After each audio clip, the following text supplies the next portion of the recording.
بسم اللہ الرحمن الرحیم۔ غالباً سلطان صلاح الدین ایوبی رحمہ اللہ کا قصہ ہے کہ ایک دفعہ بیٹھے تھے، ایک جاسوس آیا اور کہنے لگا کہ حضرت ایک انتہائی خطرناک ترین بات لے کر آیا ہوں۔ تو سلطان نے کہا کہ آخر وہ کون سی بات ہے؟ تو کہنے لگا کہ شہر میں ایک بزرگ آیا ہوا ہے، وہ کہتا ہے کہ افضل ترین جہاد نفس کا جہاد ہے۔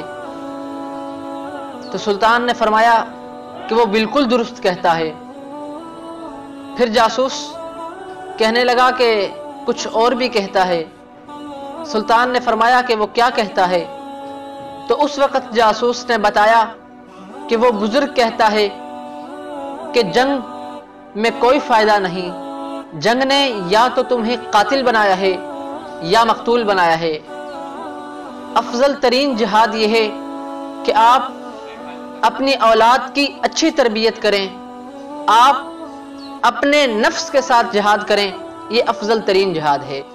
اس وقت سلطان کا چہرہ سرخ ہو گیا اور کہنے لگا کہ مجھے اس بزرگ کا پتہ بتاؤ۔ سلطان بھیس بدل کر وہاں جاتا ہے اور اس بزرگ سے کہنے لگا کیا کوئی ایسا طریقہ ہو سکتا ہے کہ بغیر کسی جنگ کے صلیبیوں سے ہم اپنا بیت المقدس واپس لے سکیں؟ تو اس وقت اس بزرگ نے کہا کہ جی بالکل ضرور ہے، اور وہ دعا ہے۔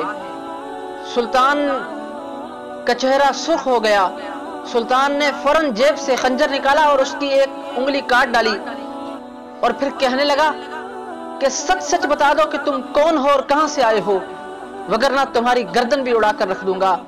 تو اس وقت اس بزرگ نما بھیڑیے نے کہا کہ میں ایک یہودی عالم ہوں اور یہ سب کچھ مجھے ایک سازش کے تحت کرنے کا حکم ملا ہے۔ جب تک یہ واقعہ رونما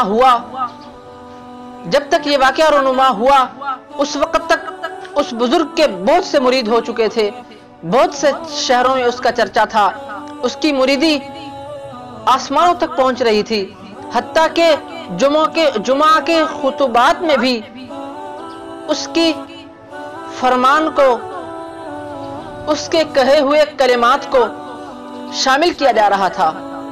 پھر اس وقت سلطان صلاح الدین ایوبی نے انتہائی سخت اقدامات کر کے اس فتنے کو رفع دفع کیا۔ بس یہی نہیں بلکہ آج کے دور میں بھی کچھ ایسے فتنے ہیں، آج بھی کچھ ایسے فتنے سر اٹھا رہے ہیں کہ جو بالکل انہی کلمات کے ساتھ